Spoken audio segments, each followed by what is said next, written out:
the INFJ door slam? It's when an INFJ throws a door at your head, metaphorically apparently. Then they ghost. Because they can't be there when the cops show up, metaphorically. Well, I'm about as anti-social as they come, so I came up with 10 things you should never say to an INFJ unless you want them to get mad and chuck some wood at your face. You are too sensitive. And you're too insensitive, you emotionless prick. Look, nobody likes having their feelings invalidated. You never slap someone across the face and say, "Stop crying, you baby. That didn't even hurt." It's not like I hit you with a pizza paddle or something. And to that I'd say, how do you know that? Let's test your theory. I do have a pizza paddle handy. Hurry up. INFJs are slow and methodical. In other words, you can't rush perfection. INFJs are planners and do-laters. They don't like to act until the way forward is completely clear. And that takes time. But hey, look on the bright side. If you're ever planning on doing something with an INFJ, you can always give yourself an extra hour to sleep in, and then get brunch. Any kind of advice. Would you ever write a fortune and then stick it inside of a fortune cookie? No? Good, then don't give advice to INFJs. They give advice, got it? INFJs are stubborn and they don't take advice particularly well. Especially if it's advice from your perspective. Look, everybody is different, and you need to give advice tailored to their specific situation. Something that INFJs are really good at, and something that you probably aren't good at. Telling a runner to keep their head up is pretty good advice, but telling somebody in a foxhole to do that is, well, there's no other way to put it. That's ESTJ level advice. We'll cross that bridge when we come to it. This usually comes into play when INFJs are all in their head making plans and packing their backpack. Then their ESTP friend comes up and says, "Screw the plans, burn the map, and let's throw the bag in the water. Let's throw caution to the wind and wing it. We can worry about the details later." Well, guess what, Brainiac?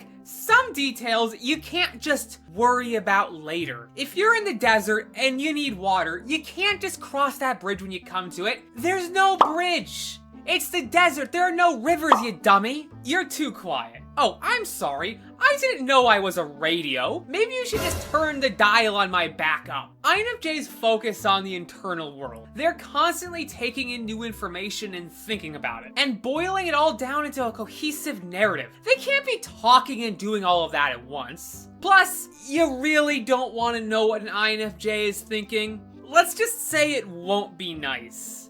Think of them being on mute as a blessing. You are wrong. To an INFJ, that's impossible. INFJs are the answer key to life.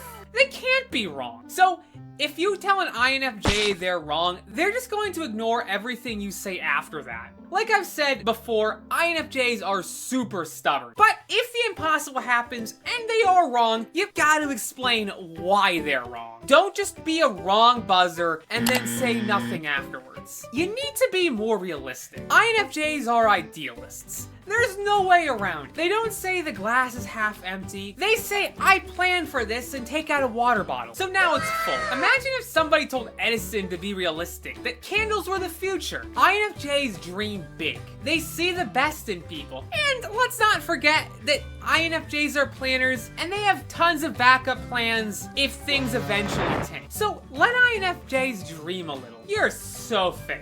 INFJs are chameleons. They're mysterious. And they never tell you exactly what they're thinking. INFJs are acutely aware of their environment, and they'll change to fit whatever the situation needs. Sure, an INFP might be the same all the time, but for an INFJ to be truly themselves, they need to adapt and be fluid. So INFJs are liquid, they're not fake. That'll never happen. And look what happened to the Titanic. Never say never. Except when using it to say never. So almost never say never except when talking about never. You see, that's how the INFJ head works. They have a little lawyer inside their head who objects to every thought they have. We live in a world of infinite possibilities. Even if something is extremely unlikely, it could still happen. Chris Chan got a girlfriend. Let that set in. So you just gotta stay prepared. Always, or just any general statements. If you want to make an INFJ mad, just say a stereotype. All Irish people drink 24/7. All Canadians play hockey and eat poutine. Remember the lawyer from earlier?